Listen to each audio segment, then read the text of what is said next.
Shabbat shalom, everybody. We're on the air, David. Oh my gosh, is it supposed to be this loud? Those of you who join us regularly know that we like it either really, really low so no one can hear, or loud enough for the God we don't believe in to pay attention.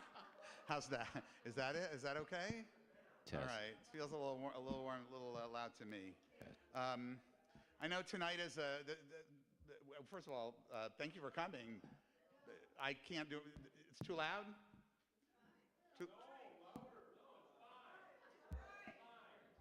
Shall we have a debate? David, some are saying too loud, some are saying too low. Hello, testing. 1, 2, 3. You want it lower? Tonight I'm taking on a topical, a little bit of a controversial topic, as most of you know. Some of you came for that. It was advertised in all of the press, so if you don't know, it was that I'm wearing this button that says Beat Michigan. But I understand that I probably am being insensitive in wearing that, and I don't want to be insensitive, and I don't know that we're going to win yet.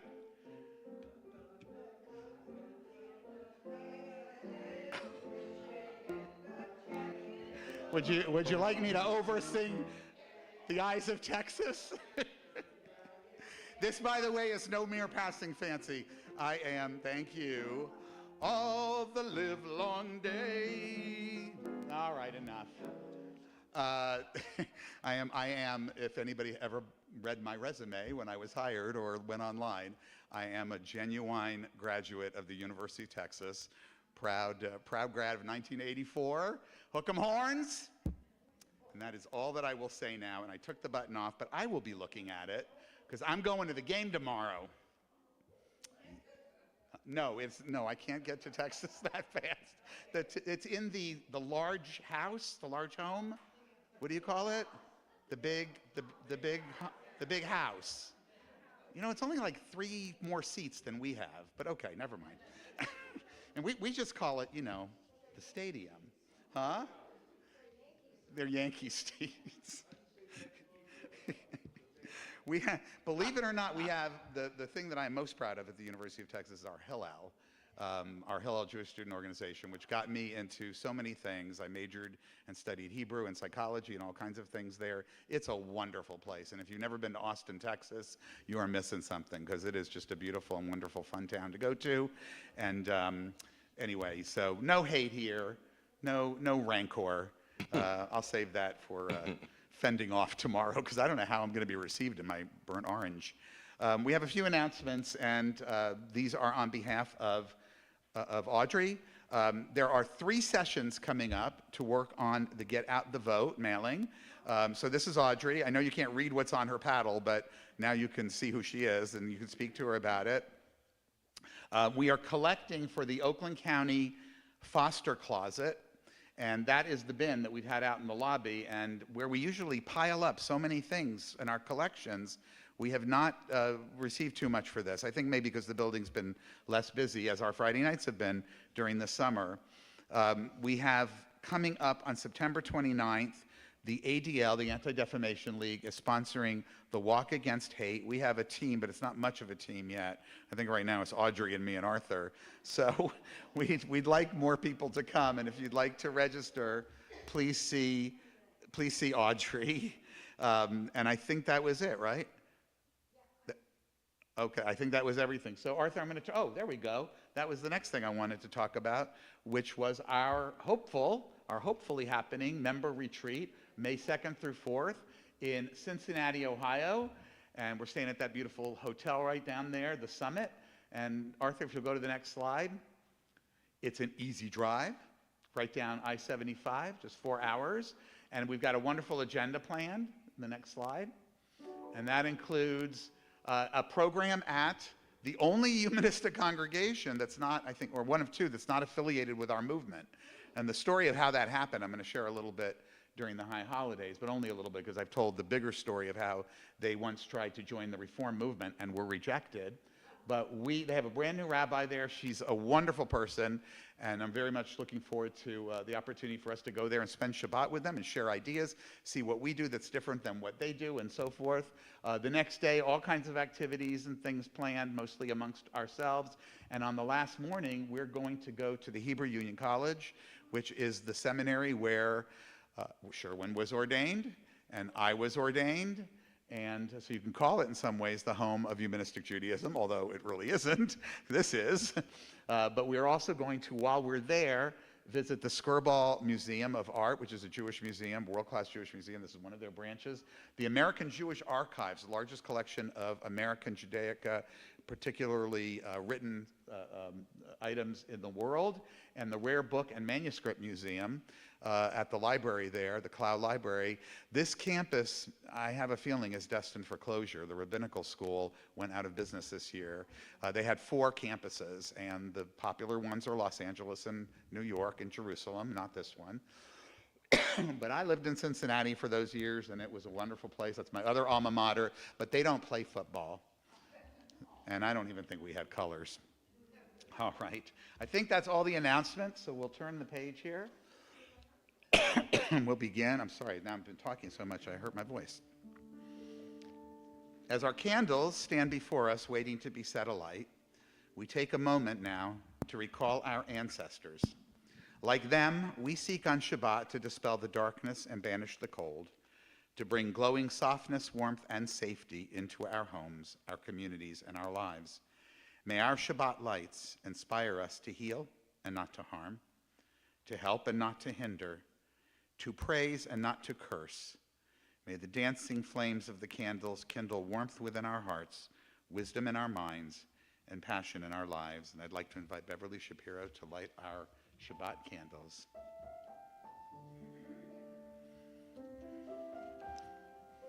Oh, it's easier if you go in the front there. You don't have, I'm sorry. You don't have to bend over. You can stand on the floor.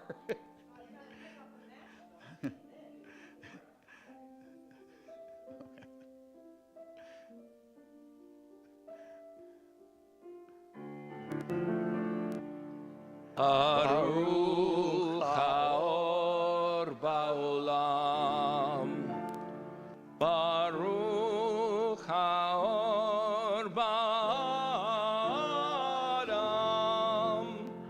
Baruch haor ba'shalom, ba'shalom, Baruch haor, Baruch haor, ba'shabbat.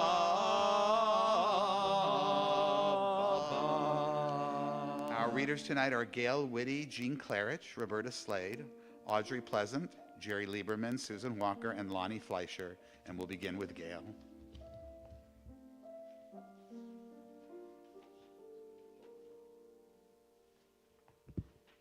Bruchim Habaim. Welcome. Shabbat Shalom. This Shabbat is a community of believers. We believe that Judaism is the entire experience of the Jewish people. We believe in the value of celebrating Jewish culture and identity. We believe that all those who choose to celebrate with us are part of our community. We believe that being together strengthens and enhances our humanistic Judaism. May this Shabbat be a time of peace and rejuvenation. This is a time of transition. We move from our everyday week to the experience of Shabbat. We turn from the concerns of the outside world and become quiet and peaceful. We, at this moment, in this time, create a community of humanistic Jewish believers. Let us pause and take note as we begin the journey of this Shabbat.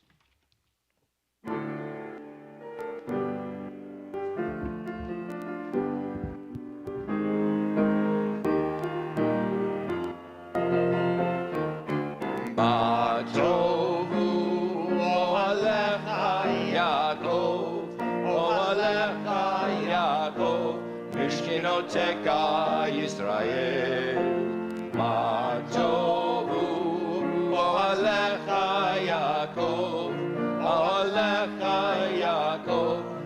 משכנותיך ישראל, לקראת שבת לכו ונלכה, לכו ונלכה, כי מקור הברכה, מקור הברכה, מה טובו אוהליך יעקב, אוהליך יעקב, משכנותיך ישראל, מה טובו אוהליך יעקב, אוהליך יעקב, משכנותיך ישראל.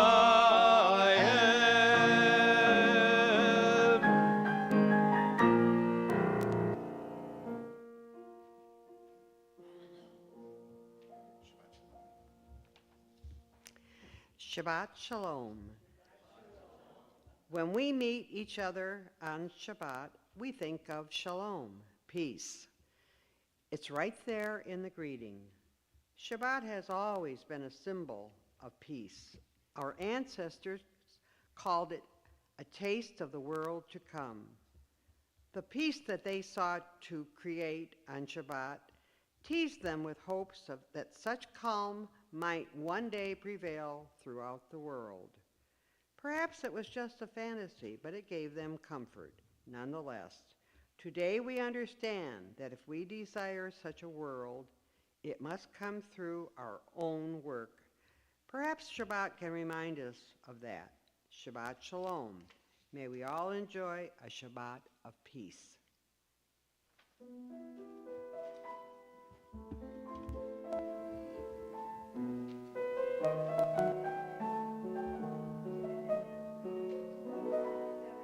Shalom Aleichem, Ohavei HaShalom, Shomerei Shalom. Shalom Aleichem, Rodefei HaShalom, Shalom Aleichem. Boachem l'Shalom, Ohavei HaShalom, Zetchem l'Shalom. Miyom zeh layamim habayim, Shalom Aleichem. Shalom Aleichem, Ohavei HaShalom, Shomerei Shalom. Shalom Aleichem, Rodefei HaShalom, Shalom Aleichem.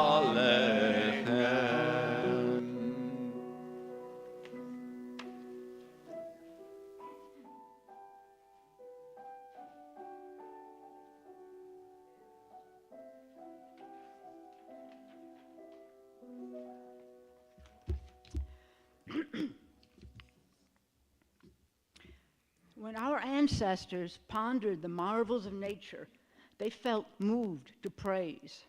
They would extol the gods to whom they ascribed responsibility for their creation. Even today, there are those who contend that this is the essence of spirituality. Humanists understand it differently. Our spirituality is naturalistic. We celebrate the human spirit. We rejoice in the drama of life on our planet. We stand in awe before the magnificence of the universe. We recognize that appreciating these things is part of what it means to be human. Denying these feelings would be rejecting our very humanity.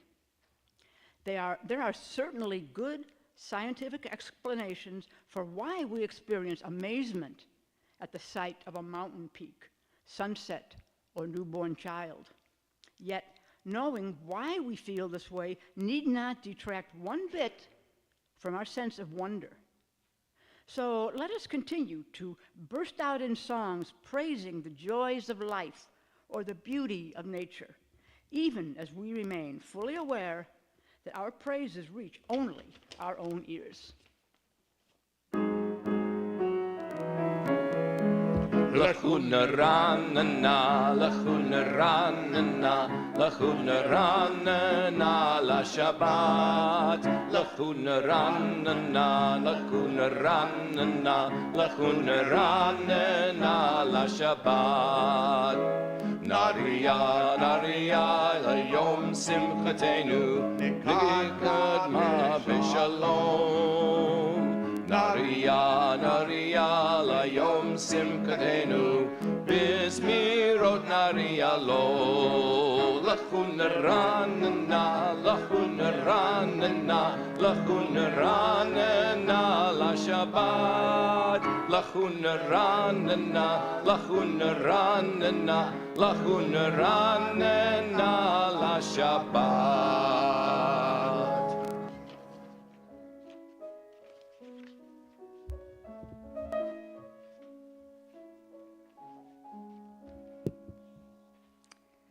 As one with our forebears, we affirm that righteousness and enlightenment shall be our torch. We shall teach these values diligently to our children all the days of our lives. We shall endeavor to live by these values in the comfort of our homes or on cold and windswept roads. Whether adversity bows our heads or fulfillment makes our spirits soar, our hands shall mete out justice to all, and our eyes shall be open to the light of truth. We shall emblazon our paths through life with this light as a beacon for all humanity.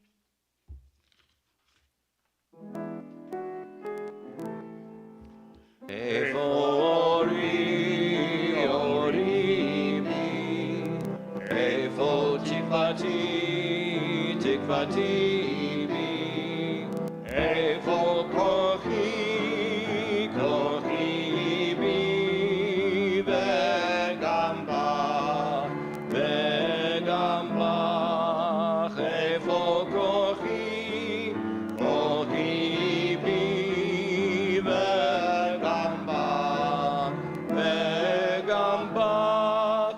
Where is my light? My light is in me. Where is my hope? My hope is in me. Where is my strength? My strength is in me and in you. And in you. Where is my strength? My strength is in me and in you. And in you.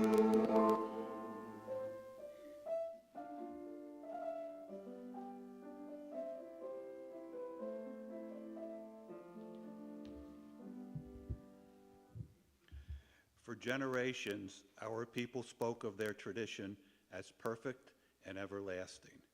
They extolled the Torah as a tree of life, filled with eternal truths to which we must hold fast in all times and ages. Experience has revealed a different story. There are scarcely any precepts or wisdom that endure forever. People change, societies mature, needs expand, cultures adapt. This precludes any source of ultimate righteousness that is true and altogether just. Our messy reality demands us to acknowledge that righteousness and justice lie not in a book or in some mysterious realm beyond our reach. The burden of the fate of humanity is ours alone to bear. Even the rabbis of old understood that all the Torah study in the world would never be enough to make a difference. The human condition can only improve by the work of our own hands. May we create a world based upon truth, justice, and peace.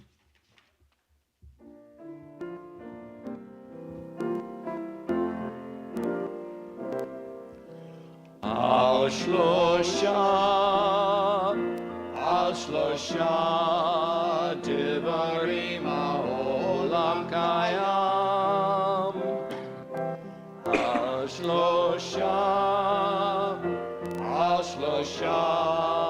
דברים העולם קיים.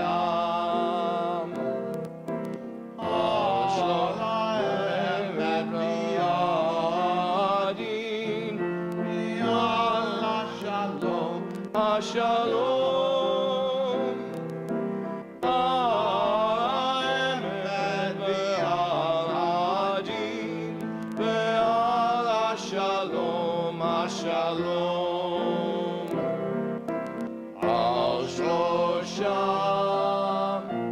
על שלושה דברים העולם קיים. על שלושה דברים העולם קיים. על שלושה דברים העולם קיים.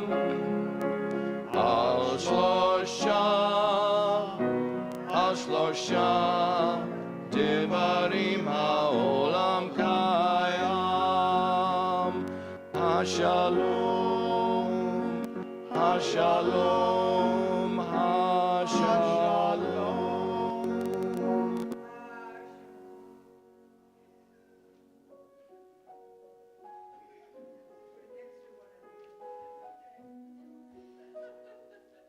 Shabbat Shalom, everyone. Isaiah prophesied, "They shall beat their swords into plowshares and their spears into pruning hooks. Nation shall not lift up sword against nation, neither shall they learn war anymore." The poet Yehuda Amachai wrote, "Don't stop after beating the swords into plowshares. Don't stop. Go on beating and make musical instruments out of them. Whoever wants to make war again will have to turn them into plowshares first."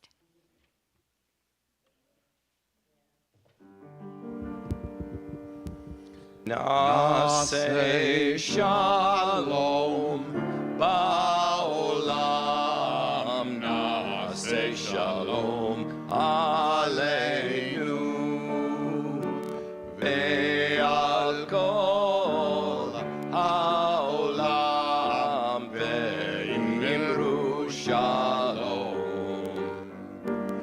נעשה שלום בעולם, שלום, שלום עלינו ועל כל העולם, ואמרו שלום, שלום.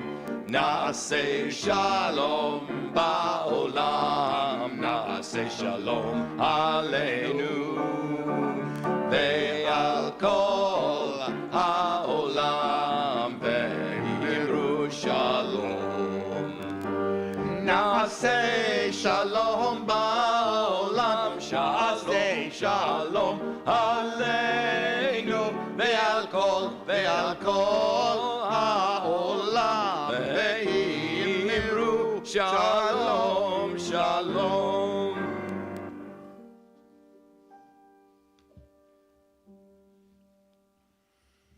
In this community where we find strength and common purpose, we turn our minds and hearts toward all those who need our love and support, those who are ill, those who suffer pain of the body or spirit, those who are lonely, those who have been wronged.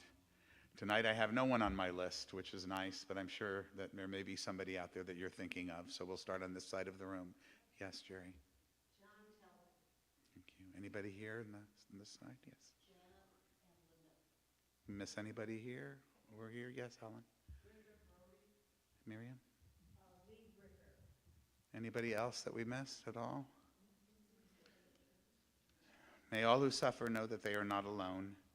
May they be healed quickly. May they experience a complete recovery, a refuah shlema, the renewal of their bodies and the renewal of their spirits. At darker times in Jewish history, there were moments that came at this point in Jewish services when prayers were offered for those held hostage. To redeem captives was considered an essential mitzvah. Sadly, we once again find ourselves in such a reality. In the spirit of our ancestors who lived through those terrible days, we voice these fervent hopes. May those taken captive find the courage to carry on. May those who love them not despair of their return. May they soon emerge from their confinement whole in body and in spirit to know once again the embrace of loved ones. Reading this again tonight is especially horrible, knowing that the number of possible surviving hostages has once again been diminished. We'll remember those young souls in just a few moments. We continue now. Kum hakoach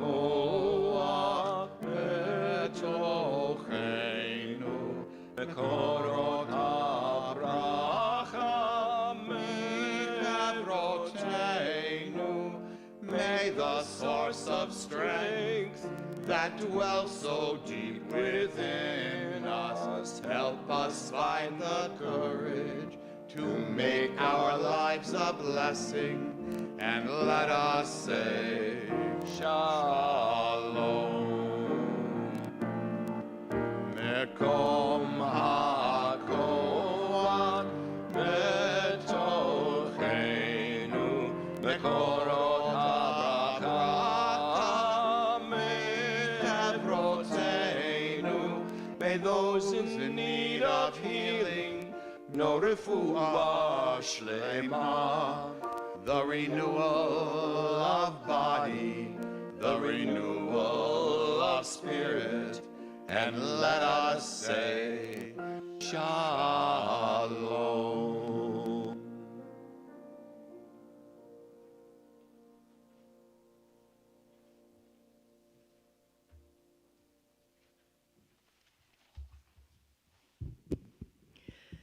In memoriam. You can shed tears that they are gone, or you can smile because they have lived. You can close your eyes and pray that they will come back, or you can open your eyes and see all that they have left. Your heart can be empty because you can't see them, or you can be full of the love that you shared. You can turn your back on tomorrow and live yesterday, or you can be happy for tomorrow because of yesterday. You can remember them and only that they are gone, or you can cherish their memory and let it live on. You can cry and close your mind, be empty and turn your back, or you can do what they would do, smile, open your eyes, love, and go on.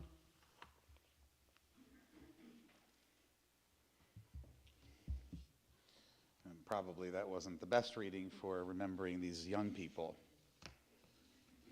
but we should and we must. As tonight we join the entire Jewish world, and the entire world, I would hope, in remembering these 6 young people murdered in cold blood after serving a 10-month sentence for just being Jewish.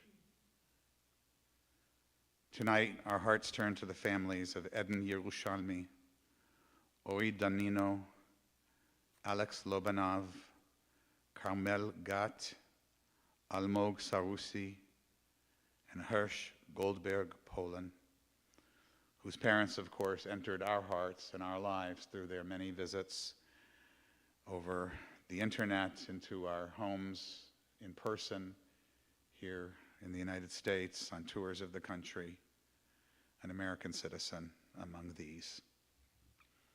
Tonight we are also continuing to mourn the death of Jermaine Williams, who served our congregation and whom we are planning a short memorial for on Wednesday, but check your email before you come, because there may be a little change in that. We're not certain at this point.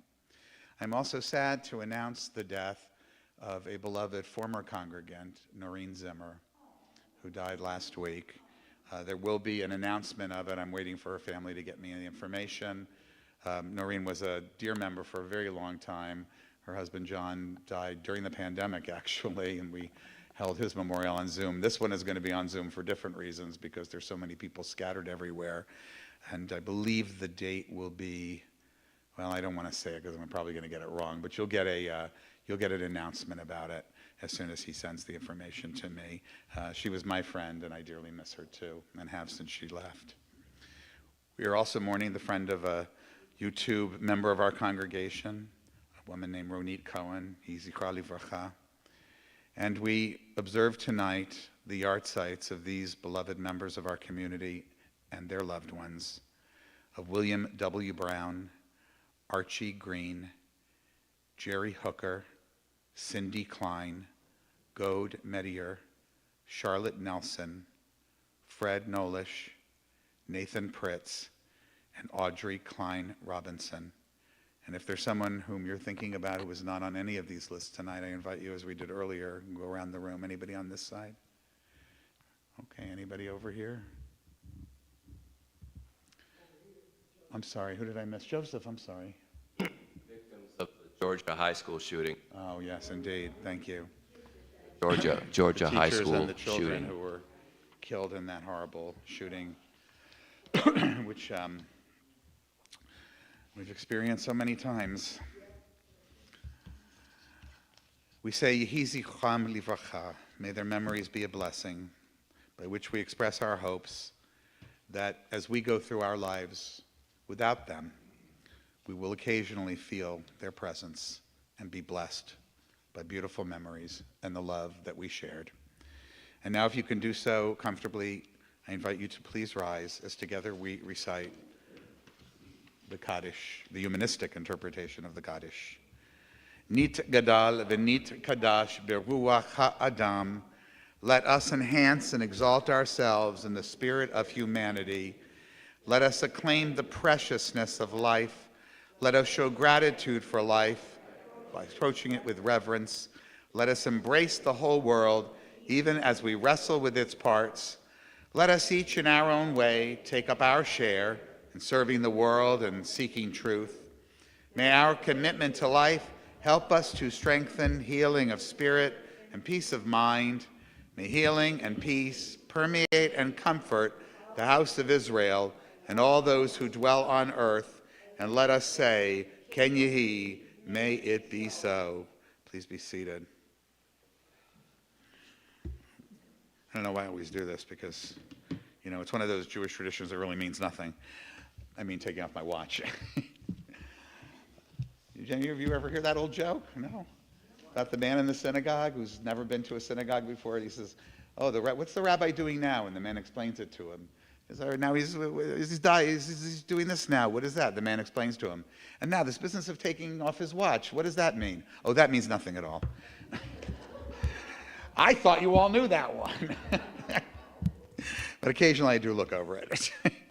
But I got a lot to say about these two books. So, oh, there they are. Okay. So the books I'm reviewing tonight, and I'm reviewing them, some of you already guessed, I've got some good things to say about these books. I find these books to be awakening in their own right. And some personal experiences have shown me, as some of you have taken me aside and said, I'm a little less nervous than I was when I took on the topic, because this is not a topic that many in the sort of general liberal community want to take on. Both of these books, Woke Racism by the gentleman on the left there in the top, and Woke Antisemitism by David, his name is John McWhorter, I'll talk about him in a moment, and the man in the lower right there, David Bernstein, whom I spoke to this week. I wanted to ask him some questions about his book. Both of these are dealing with different aspects of what they call woke ideology. There are other words for it too, but we're going to stick with that because that happens to be common terminology. And I'll talk about a little of the terminology they use in just a moment. So first of all, how many of you know who John McWhorter is? That's a shame. I would love everyone to know who this brilliant man is. If you have a subscription to the New York Times, you have access already to many of his writings. He does a newsletter. He is published there as one of their regular columnists. He is a brilliant linguist, and I actually first became acquainted with him because I like linguistics. Go figure. I minored in it, University of Texas, Hook'em Horns. And his lectures were online, and some of them are fascinating, the origin of languages and this and that, which, you know, gives you so much insight into culture and history. He is a professor of this at Columbia University. He is a political liberal, it is to be true, but it is to be sure, but he is also an outspoken critic of many of the excesses of progressivism. and this being one of his most probably sharpest critiques. He does this in podcasts, he does this on television programs to which he's invited, with others that you can read about in the book. Pardon me. In Woke Racism, as we'll see in a moment, with his background in social study and his experience as a black intellectual, he argues that what he calls wokeism, what he describes it as a religion, imposes a sort of too rigid framework on discussions of race, focusing on how it negatively affects race relations themselves, especially for African Americans. That, of course, is his perspective. He writes in the introduction, this is not an argument against protest. I'm not arguing against some of the basic premises, the basic premises of Black Lives Matter, although I have had my differences with some of the offshoot developments. I'm not arguing that the civil rights movement of the 1950s and 1960s would have been better off sticking to quiet negotiations. I am not arguing against the left. I am arguing against a particular strain of the left that has come to exert a grievous amount of influence over American institutions, to the point that we are beginning to accept as normal the kind of language, policies, and actions that Orwell wrote of as fiction. His audience, he says, is twofold. One is New York Times reading, National Public Radio listening people. I don't know why that sounded so familiar to me, that group of people, who have innocently fallen under the impression that pious, unempirical virtue signaling about race is a form of moral enlightenment and political activism, and ever teeter upon becoming card-carrying, unintentional racists themselves. In this book, I will often refer to these people as white, but they can be of any color, including mine. I am of this world, and then he talks about how he is, skipping ahead. The other is black people, who have innocently fallen under the misimpression that for us only, cries of weakness constitute a kind of strength, and that for us only, what makes us interesting, what makes us matter, is a curated persona as eternally victimized souls, ever carrying and defined by the memories and injuries of our people across 4 centuries behind us, ever, quote, unrecognized, ever, quote, misunderstood, ever in assorted senses unpaid. So that's the introduction. Our second author is, I've mentioned, David Bernstein. He is the founder of an organization called the Jewish Institute for Liberal Values, which is made up of centrists and moderates and people who are right of center primarily. But here we're talking about liberal values in the sense of classical liberal thought, which I should add, and I will emphasize this later, is very much a part of the basis and foundation of humanism. David has served as president and CEO of the Jewish Council for Public Affairs, which is sort of the umbrella organization of the Jewish councils, the Jewish relations councils in various cities, one of the two. He's been the executive director of the David Project, which educated and trained college and high school students in pro-Israel advocacy. He's held senior roles with the American Jewish Committee, which is the other sponsor now of many JCRCs here in town. That is what's done, where he began as director of the Washington office and served in management roles, etc. The focus of his book, of course, is much more narrow, and you can tell from the title. He looks at how woke ideology impacts Jews, particularly through the lens of anti-Semitism.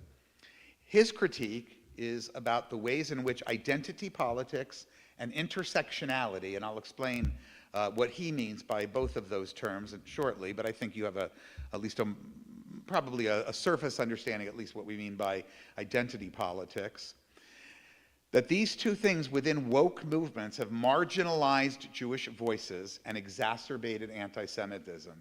And I want to tell you, I think he makes a very good argument. There's some little areas around the edges where I have some disagreements with him, although we discussed them, and it might have been more my misunderstanding than an actual disagreement. But after October 7th and what we've seen happen in this country, all over the world, as a matter of fact, but primarily in our own circles of progressives and people that we've generally worked with on different kinds of causes, it's become worrisome. He explains his main concerns also in his introduction. He says, although American political liberals, many Jews among them, had no overarching theory about why some people had more power, money, or success, that others until recently we believe society had an obligation to help as less fortunate. We do it because it's the right thing to do. It didn't depend on an overarching theory, something that we had to all agree upon. Being politically liberal, he says, had always meant the pursuit of compassionate public policy, which to be sure, I think all liberals can admit this, didn't always produce the desired results. But certainly, he says, it was not about pontificating elaborate theories that purported to explain all privilege and all suffering. Today's progressive ideologues, on the other hand, claim to know exactly why some people have more and others less. They insist that those who have are responsible for bringing about the deprivations of those who have not. In this book, I explain from my personal and professional vantage point in the Jewish and political worlds the origin of this seismic shift in political attitudes and its drastic repercussions, particularly for the Jewish community. So already you can see that what the two authors have in common is that they agreed that this woke ideology, or wokeism, they sometimes call it that, is simply a too rigid and dogmatic set of ideas. And that ultimately these are hurting and undermining people and social justice goals. As Bernstein puts it, the kind of woke ideology he's critiquing crowds out all alternative explanations and theoretical frameworks, thereby establishing itself as the one and only explanation for society's problems. In so doing, it shuts down liberal discourse and empowers radical voices. And as we'll see, he believes it opens the door, of course, to new anti-Semitic dangers, and he was writing this a couple of years ago. I think they're no longer feeling new to us. So I want to make a personal comment. I've been having some changes recently in some of my attitudes. My values, I'm going to quote Kamala, because I think this was a good thing to say, my values have not changed, but my approaches to many things have changed. And part of that, it was already in the works, and I kept it quiet. David Bernstein talks about how he was quite afraid to vocalize and articulate some things. He's got a long list. He wrote a whole book about it. I mean, there's page after page of the things that he felt afraid to say, or was chastised for saying, and ultimately remained quiet about. Now, I've spoken about, I've written about ideas behind being woke as I understood them then, not having been exposed to or quite understood all of the sort of more radical uses of it.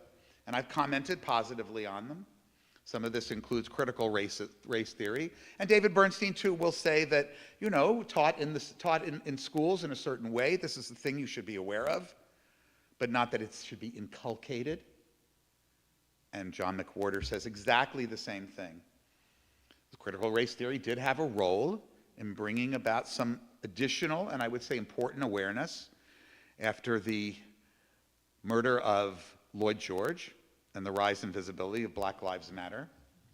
And I would continue to argue, and both of our authors do too. You heard them just now say that there were more moderate ways of looking at these things that did produce a lot of positive outcomes. There's nothing wrong with becoming more aware of what other people are going through, of being awakened to other people's situation. But like David Bernstein, I don't think McWhorter was in this position. I think he's held it all along. I must admit that through personal observation and some experience, and I'll tell you one or two stories, the conclusions of these books have also influenced my thinking, and that I've come to share many of the critiques I'm going to bring to you tonight. If you're interested in how some of my approaches to how I'm dealing with balancing, and it's been difficult, more, I don't want to say more critical of Israel voices, but I'm saying more anti-Israel voices versus the Zionism that I always professed. I have sent out a little link, and I'm just going to mention it here. If you don't have it, I can give it to you, to a piece I wrote for New Detroit, the blog, which talks about what I went through this past year, what we went through a little bit as a congregation, but reveals to you some of my personal thoughts that I had not shared previously.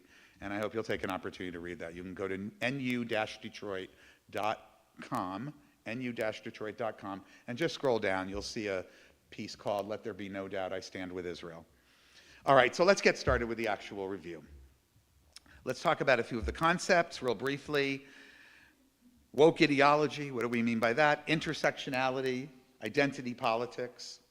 Woke ideology, the common understanding of this term, which they, as I said, sometimes call wokeism, refers to a set of beliefs and practices rooted in social justice movements that emphasize awareness and correction of systemic inequalities related to race or gender, sexuality, and other identity markers. So far, so good.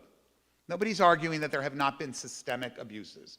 Nobody's arguing that there's not systemic racism in the United States. There is. What I hope that you'll walk away from is maybe a little bit of reassurance that America may have some systemic racism, but America is not systemic racism embodied, which is really the issue that both of these gentlemen have. Both of them will argue, as you'll see, that wokeism has evolved into a rigid and dogmatic system. For McWhorter, he says it's a quasi-religion with its own orthodoxy that stifles debate and intellectual diversity. He says that its chief dangers, as I quoted him above, are that it reduces black people in particular to eternally victimized souls. Bernstein, on the other hand, mostly concerned throughout the book with how, through identity politics, Jewish voices are being marginalized and silenced within progressive spaces. He writes that while there are many positives about understanding the role of systemic racism, as I've said, they are significant, but they're not all eternally and completely all-encompassing, all eternal and all-encompassing. And the problem, he says, arises when the world becomes divided into two simplistic groups, the oppressed and the oppressors. And as you'll see as I go through this binary is really at the heart of the problem. For a group of people who believe in intersectionality, which is supposed to be understanding people in complexity and layers, its binary approach to whites and everyone else causes great damage and labels everyone who is white, as racist, which is one of, at least when I was growing up, one of the worst things you could call a person. And now it's something that we are all expected to say we are. Not that we have the capacity to be, not that everyone doesn't have prejudices, we do. That's all known, that's psychology. But racism, as you'll see, for them is something very different than simply having prejudices. It's something that you act on. It's not something that necessarily, may live in your psyche because of the way we are raised. In Bernstein, we also find a discussion of the problem that Jews, now having been defined as white people, despite the fallibility of this idea in so many ways, and I hope everyone here understands what I mean by that. This man, by the way, has an Iraqi Jewish mother. Half the Jews in the world are not Ashkenazic white people. And Ashkenazic white Jews were not considered white for a very long time either, but that's another story altogether. Half the Jews in the world come from Mizrahi countries. Through increasing intermarriage and other kinds of multicultural intermixing in our country, we have many Jews of color living in the United States, though not the majority, certainly significant group. Jewish civilization has not defined itself based on the color of people's skin. So that's a problem for us. And many of these ways of discussing white people, and including Jews in that group, are part of a set of old anti-Semitic tropes that attribute to Jews power beyond our numbers. And if there's one consistent thread of anti-Semitism, I'm going to be talking about this on Yom Kippur, that goes through all the millennia, and it's millennia of anti-Semitism, predates Christianity even, it is this idea that the Jewish people, small though they are, have a special power and desire to oppress and control the world. This, by the way, if you've never read it or even perused the table of contents, is the entire content of the Protocols of the Elders of Zion. This is what it's about. The stereotype of Jews has affected the rise of anti-Semitism on the left. After having been very, very strong for a very long time on the right, it has now become much more present in progressive, so-called progressive outlets, let out of the bag in a much more virile form since October 7th, where Jews and Israel and Zionism have all been conflated together into one big, giant, anti-Semitic accusation of oppression. The next one, the term that I want to talk about, intersectionality, I don't want to dwell on it. It's not used that much, but it's important to understand. It was coined a while back in academia.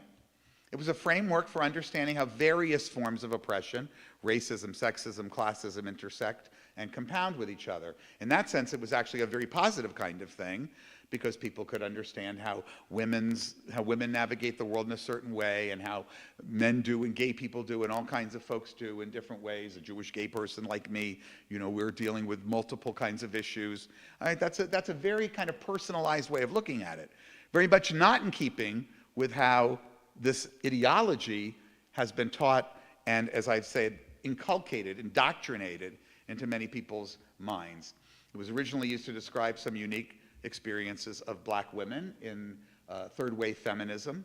McWhorter is a critic of the way intersectionality is applied within wokeism. He says it creates a hierarchy of oppression that stifles any kind of conversation. But it's not really central to his thesis.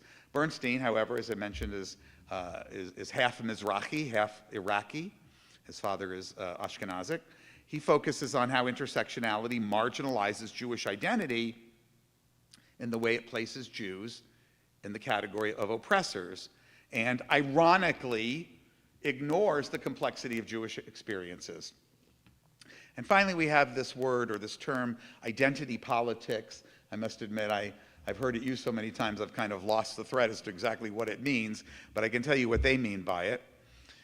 They mean when politics is organized around race, gender, sexuality, and other identity markers to advocate for the right of marginalized groups, about which they are not critical, nor am I.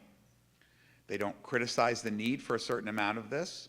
You know, as a gay man, I can tell you, had we not organized around it, we might not have had the rights that we came up with it. But there are now new radical versions that have riled our politics, that have insisted that if we do not recognize the unilateral effects on everyone, whether they're claiming it or not, of this, that, or another argument, well, as McWhorter says, it just reinforces their victimhood in the case of black people. And more importantly, for us, all of us, it stifles any kind of intellectual debate, any kind of dealing with people as individuals, any kind of humanism, as I'll talk about in a few moments. As I said, he does not mean religion as a metaphor. Now, I like it better to understand it as a metaphor, but he gives some powerful arguments, which I'll share in a few moments, that really kind of indicate it does have its own dogmas. And like a religion, its dogmas don't necessarily have any logic to them. They don't even necessarily agree with each other. Some are internally contradictory. I'll share some of those in a moment. It does, however, sort of create a group of people that he calls the elect. This is a term from some kinds of Protestant, where the elect are those who are chosen, just by being who they are. You probably learned about Calvinism at some point in your religious education, so it's that kind of concept. We are no longer supposed to get past our differences. The elect have decided that all of us who are not are suspect of white supremacy, that is what we support. And this, of course, erases all of the Enlightenment's focus on individualism, all of modernism's permission for people to be themselves rather than live bound to preset classifications. All of this falls to pieces, he says, before this idea that to be anything but white requires obsession with the fact that you are not white, and diminished by their possibility of seeing you in your totality. Let us specify, he says, under the elect, blackness becomes what you aren't, i.e. seen fully by whites as opposed to what you are. It is what someone does to you rather than what you like to do. All of this is thought of as advanced rather than backward thought. All because racism. He writes, racism über alles. But the problem, he continues, is that elect philosophy teaches black people to live obsessed with just how someone maybe doesn't quite fully like them, and then die unappeased. This is the meaning of life, he asks? This is the grand answer that philosophy has been seeking for millennia?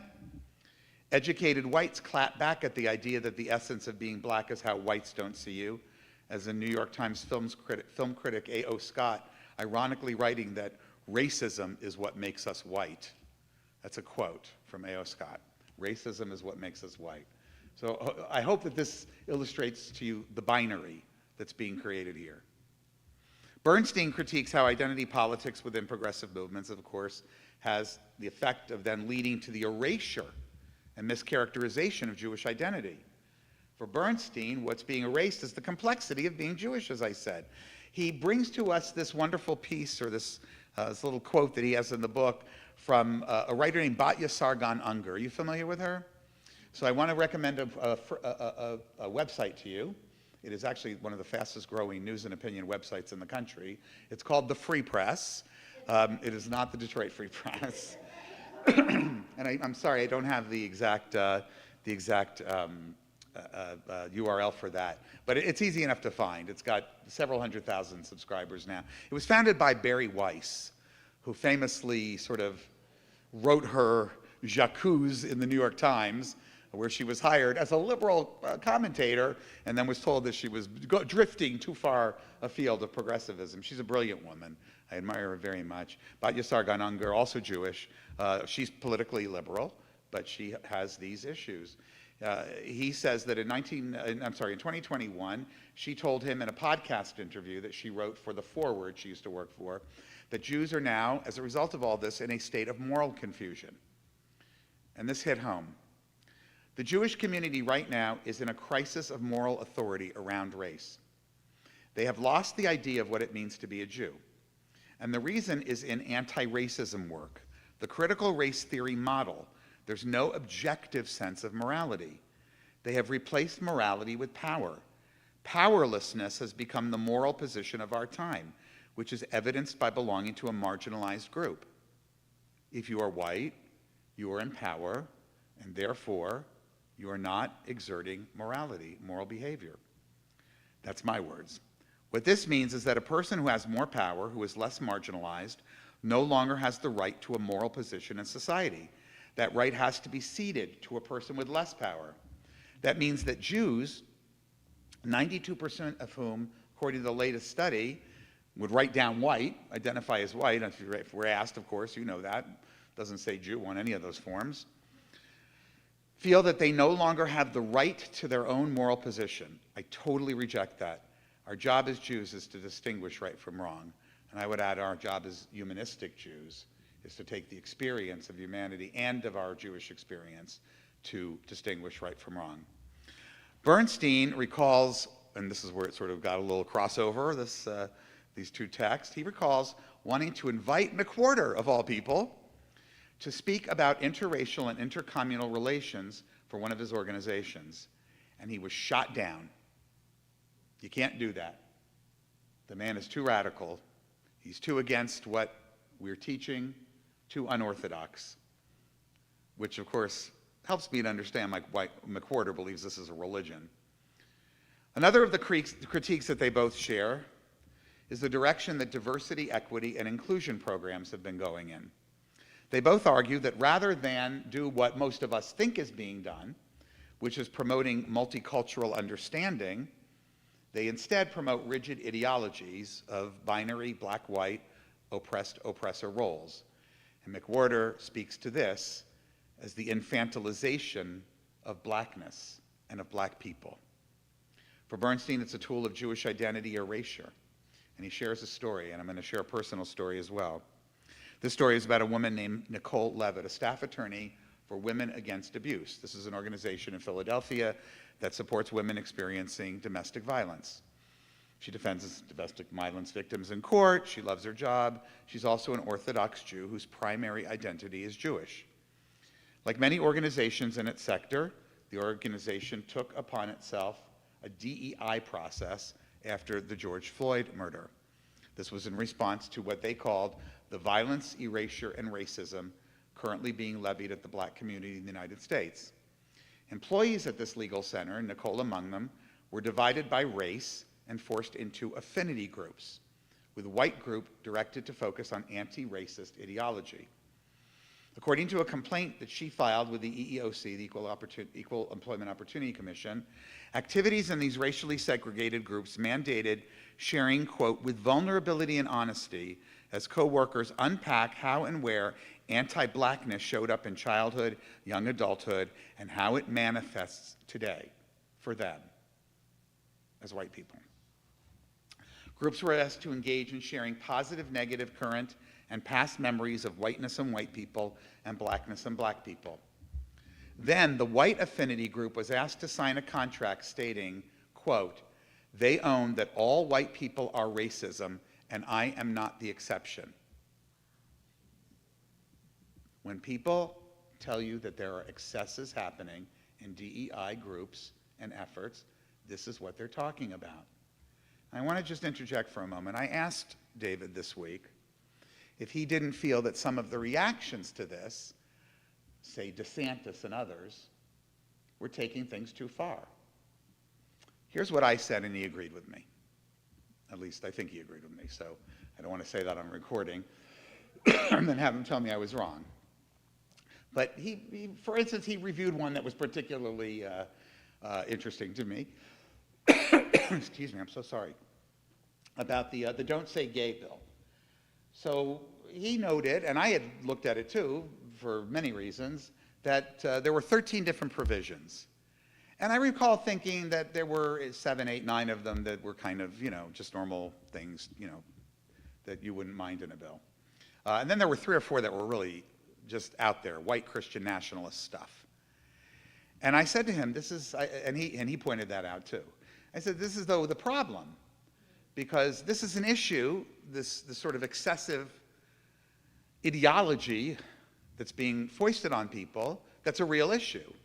But it's only being addressed by people who have, in many cases, other agendas, white Christian nationalist kind of agendas.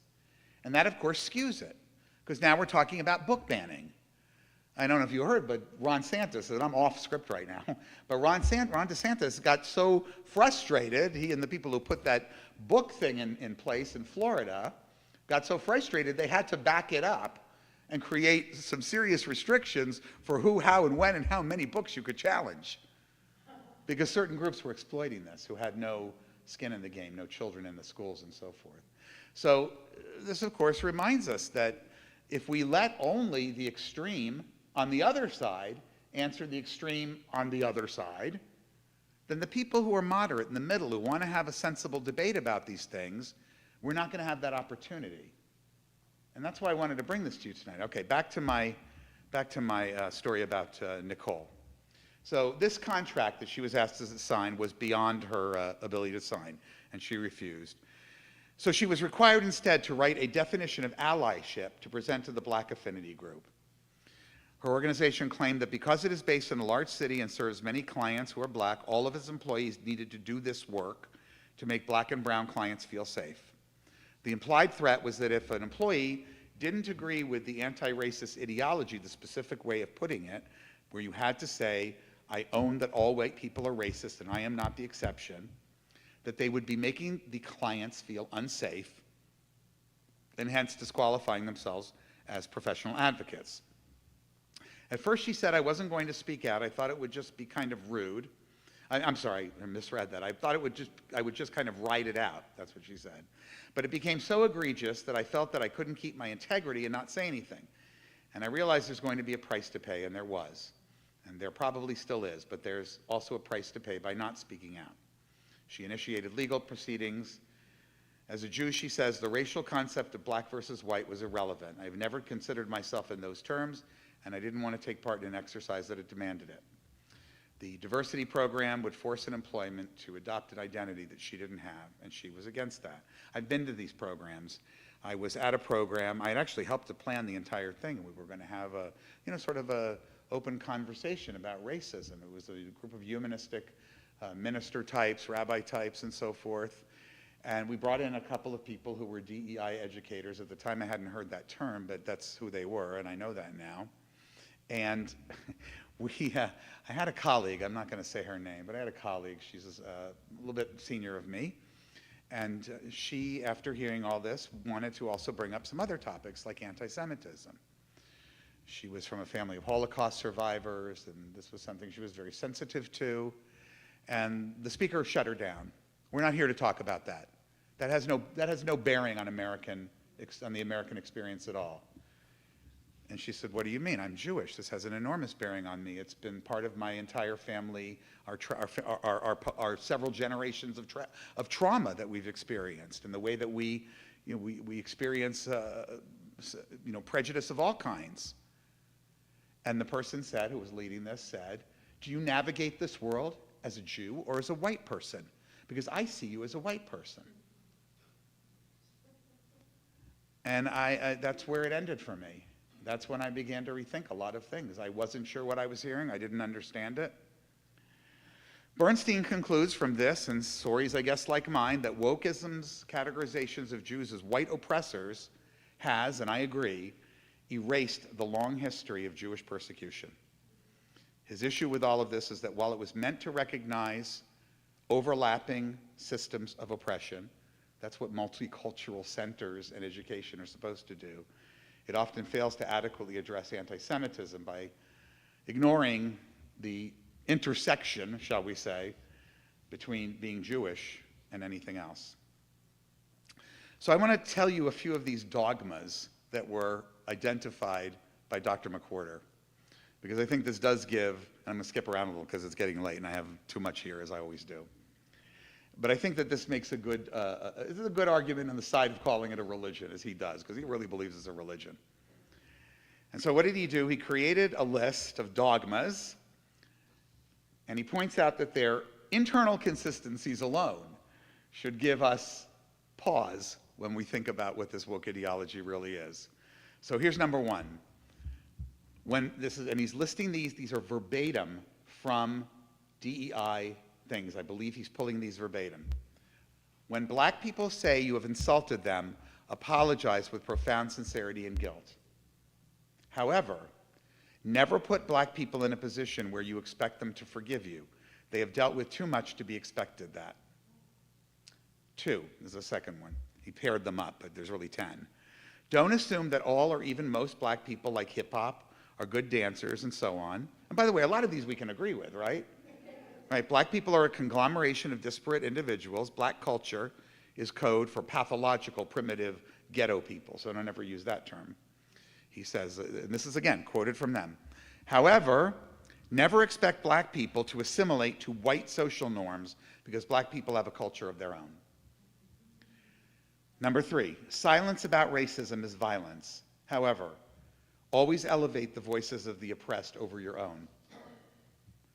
Number 4, you must strive eternally to understand the experiences of black people. However, you can never understand what it is to be black, and if you think you do, you're a racist. 5, show interest in multiculturalism. The other side of this, never culturally appropriate. What is not your culture is not for you, and you may not try it or do it. 6, support black people in creating their own spaces and stay out of them. Seek to have black friends, and if you don't have any, you're a racist. And if you claim any, they better be good friends, albeit occupying their private spaces that you aren't allowed in.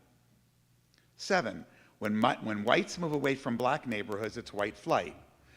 However, remember the howevers are all his, when whites move into black neighborhoods, it's gentrification, even when they pay black residents generously for their houses. 8, if you're white and date only white people, you're a racist. However, if you're white and date a black person, you are, if only deep down, exotifying the other. 9, black people cannot be held accountable for everything every black person does. That's reasonable. However, all whites must acknowledge their personal complicitness in the perfidy of whiteness throughout all of history. And finally, 10, black students must be admitted to schools via adjusted grade and test score standards to ensure a representative number of them and foster a diversity of views in classrooms. However, it is racist to assume a black student was admitted to a school via racial preferences and racist to expect them to represent the diverse view in classroom discussions. I want to emphasize again, I didn't write any of this. I am just reading to you from Dr. John McWhorter's book, verbatim. For all these reasons, both authors view woke ideology, this wokeism, as anti-liberal and anti-humanist, in the sense that it stifles intellectual debate and creativity. It creates a climate of fear where individuals are afraid to express dissenting opinions. Cancel culture, they both go into at some depth. It's real. And do not think for one moment that my decision to explore these topics and these books did not scare me, because it did. And I'm awfully glad that we keep the comments turned off on the YouTube machine. McWhorter's view of what he calls scriptures of wokeism is very interesting and very telling. So both of them speak about, well, I'm going to share both of them, not just one, but McWhorter calls them scriptures. Both McWhorter and Bernstein talk about the two most influential books in the canon of wokeism. And of course, McWhorter, by calling it scripture, really makes a statement about him. One of these is Robin DiAngelo's White Fragility. Are you familiar with this? New York Times bestseller. And the other is Ibram X. Kendi's How to Be an Anti-Racist. So McWhorter says that DiAngelo's concept of white fragility infantilizes black people, oversimplifies racial dynamics, and discourages constructive conversations. He says that her framework creates a zero-sum mentality where any disagreement is viewed as racist. He writes that her book seeks to convert whites to a profound reconception of themselves as inherently complicit in a profoundly racist system of operation and thought. Within this system, if whites venture into any statement on the topic other than that they harbor white privilege, it only proves that they are racists, too fragile to admit it. Again, just reading you from the book. He continues, the circularity here, you're a racist, and if you say you aren't, it just proves that you are, is the logic of the sandbox. Yet, he writes, the book became a runaway bestseller in 2020. Ballyhooed is a seminal text by the elect, bringing countless converts into their flock. The only coherent explanation for so many people treating such a blatantly self-contradictory text as worthy of such attention is superstition. Many who are reading this book picked up White Fragility and were baffled at its reception. You need not be. White Fragility is a primer on original sin, no less baffling than the New Testament. In 2020, he wrote a review of the book that I just added at the last minute. The real problem with the book is that DiAngelo does not see fit to address why all this agonizing soul-searching is necessary to forging changes in society. One might ask just how a people can be poised for making change when they have been taught that pretty much anything they say or think is racist and thus antithetical to the good. What end does all this self-mortification serve? A corollary question, he writes, is why black people need to be treated the way DiAngelo assumes we do. The very assumption is deeply condescending to all proud black people. He goes on to talk about himself as a proud black person and some of his background. It's very worth reading this book. In 2020, as opposed to 1920, I neither need nor want anyone to muse on how whiteness privileges them over me. Nor do I need wider society to undergo teachings and how to be exquisitely sensitive about my feelings.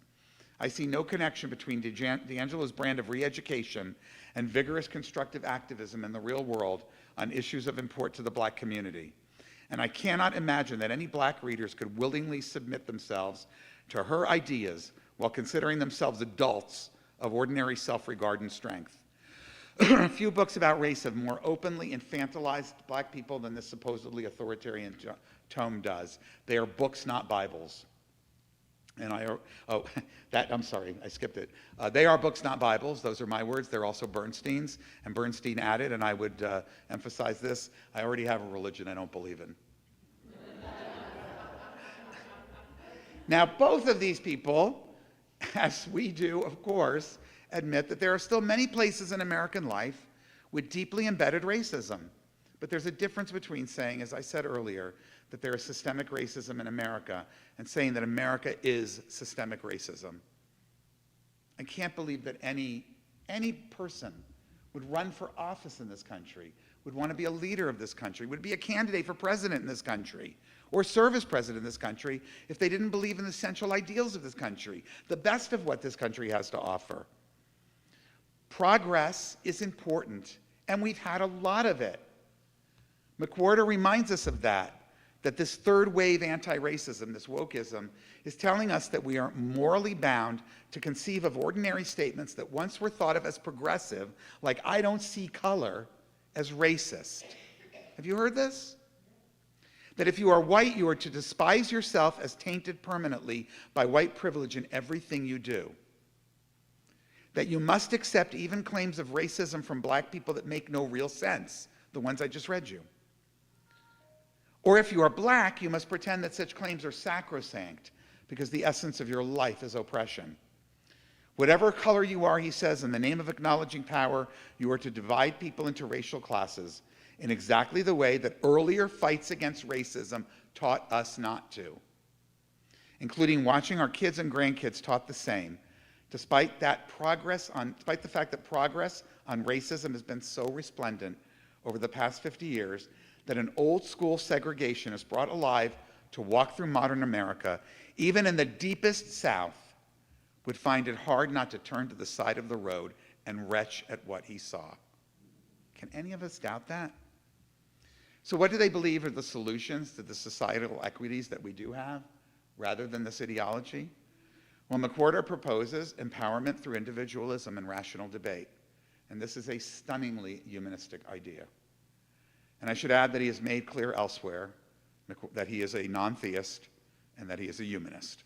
Another reason that even if you don't like anything else you read in the New York Times, you should subscribe to it to read John McWhorter, or at least get a hold of his books. He advocates for a return to Enlightenment principles of rational debate and intellectual rigor. And I'm going to be talking about this next week, bringing back the Enlightenment and the Enlightenment values. It's high past time. Now, Bernstein uses the language of Jewish tradition, but he's saying the same thing. He talks about the need for us to return to the value of machloket, of disputation, of arguing. That's what Jews do. Arguing is not telling somebody you have no right to say something. You can say you're wrong, but as long as it's a reasonable, considerate, well thought out argument that doesn't otherwise hurt someone, why shouldn't we have debates about things? This problem is real in America, and we do need to talk about it. But we can't be confined to, on one side, everything being a white Christian nationalist solution, including where to put the Jews, and on the other side, everything being this sort of quasi-religious binary solution, including where to put the Jews. And if you haven't noticed, where to put the Jews has become a topic of consensus. As these progressive, so-called progressive, anti-Zionist, anti-Jews, whatever you want to call them, I go by their behavior, not by their belief that they're just criticizing the state of Israel when they're calling for its total eradication. And these white supremacists who, or let's just say supremacists, whatever they are, Christian nationalists, because now they include people like Candace Owens. You know who she is, right? Were you aware that she had become one of the most virile, vicious anti-Semites? And that her anti-Semitism has been met with applause, plaudits, and embrace by the other side. I realize I'm pointing to your right, it's my left. By the other side. There used to be a word for this, a term for this, and the French used, my French is terrible, les extrêmes de touche. I think I'm saying it wrong. But in America, we came up with a better term, horseshoe theory. Horseshoe theory, where the two ends of something are brought together. And Jews have been now confined to this place of too much power, too much exploitation of power. On one side, exploiting the Palestinians, very frequently the same argument now on the right. They use each other's language. Zios. Used to hear that only on the right.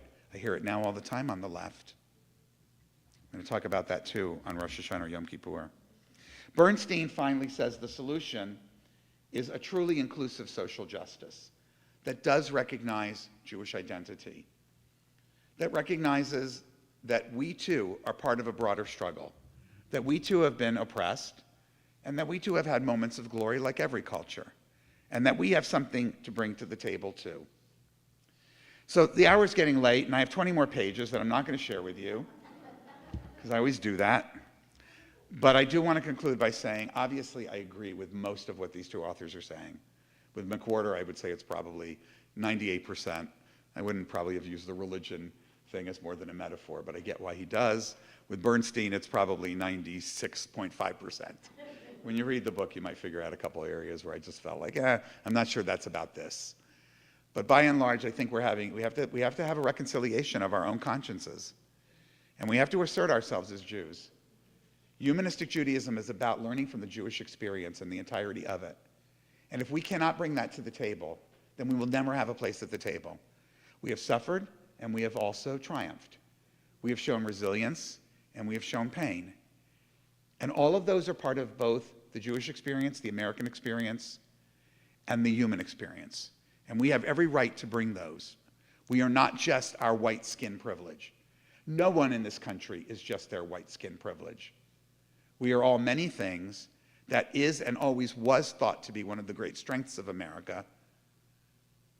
Once upon a time, we wanted to be a melting pot, and then we spoke about it as a mosaic.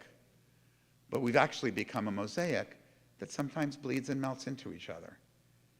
And when we can recognize that we have what to learn from all of us, that none of us are oppressors or oppressed entirely, that racism is an ugly term, and no one should be forced to say, I am a racist, even if they're examining racist tendencies or feelings or prejudices that they had, because we all have.